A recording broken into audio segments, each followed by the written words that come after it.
Sometimes, evil doesn't knock. Sometimes, it calls in a pizza order. Erie, Pennsylvania. A small city hiding a nightmare no one saw coming. A pizza man, a bank robbery, a collar bomb, a twisted scavenger hunt designed by a psychopath. This story isn't fiction, it's real. Too real. I'm Jack Morgan, and you've just stepped into another shadow with Let's Discover.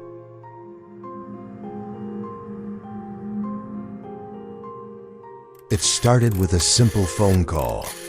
August 28, 2003. Brian Wells, a 46-year-old pizza delivery man, is sent to the edge of town to a location no one at the shop had ever heard of before. The base of a TV transmission tower down a gravel path. There, in the eerie silence, Brian disappears for nearly an hour. And when he returns, he was different. A metal collar was locked to his neck.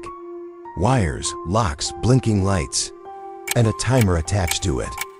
Around his neck is a bomb, and a shotgun was in his hand. In his pocket, a note, instructions for a twisted game. Brian calmly walks into PNC Bank like a man hypnotized. He hands the teller a note demanding $250,000. His voice is flat. His eyes look vacant.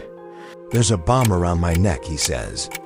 The teller panics, gives him only $8,702, nowhere near what the note demanded. Brian leaves the bank, slowly, unhurried. Minutes later, police surround him in a nearby parking lot.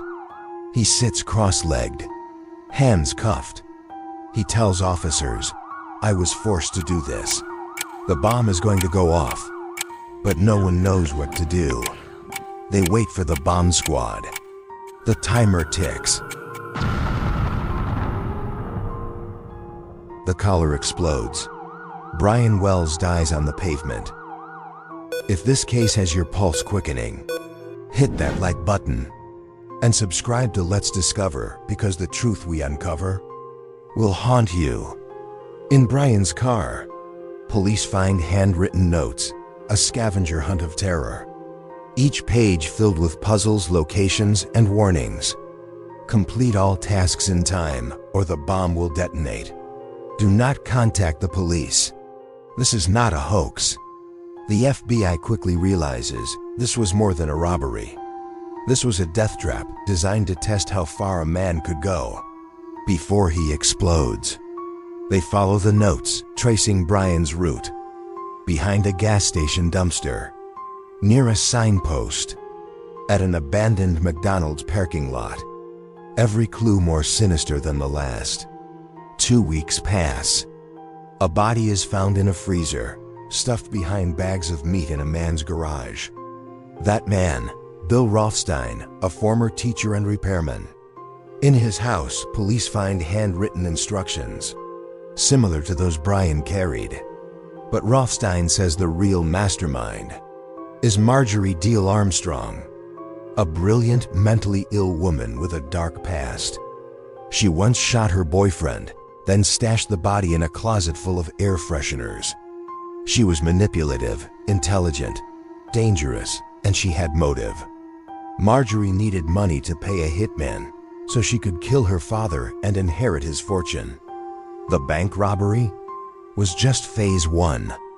The FBI uncovers a cast of bizarre accomplices. A drug dealer, a fishing buddy, a fugitive living in a freezer. And Marjorie? Pulling strings like a horror movie villain. Each person played a role. One built the bomb, another made the call, one helped write the clues. But what no one agrees on is whether Brian Wells knew. Some say he was in on it. Others say he was tricked. Evidence shows he may have been told the bomb was fake.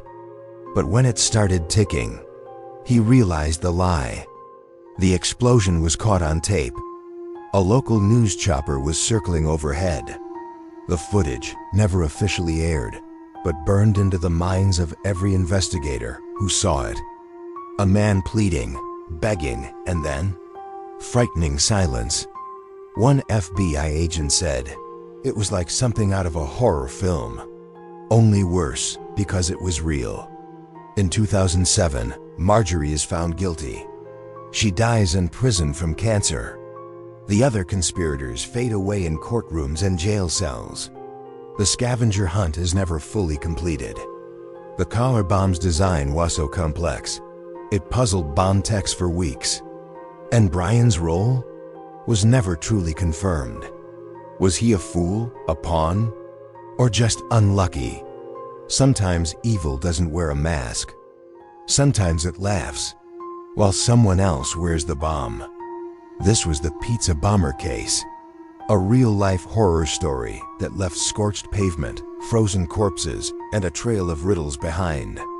I'm Jack Morgan, and you've just discovered the horrifying side of human genius.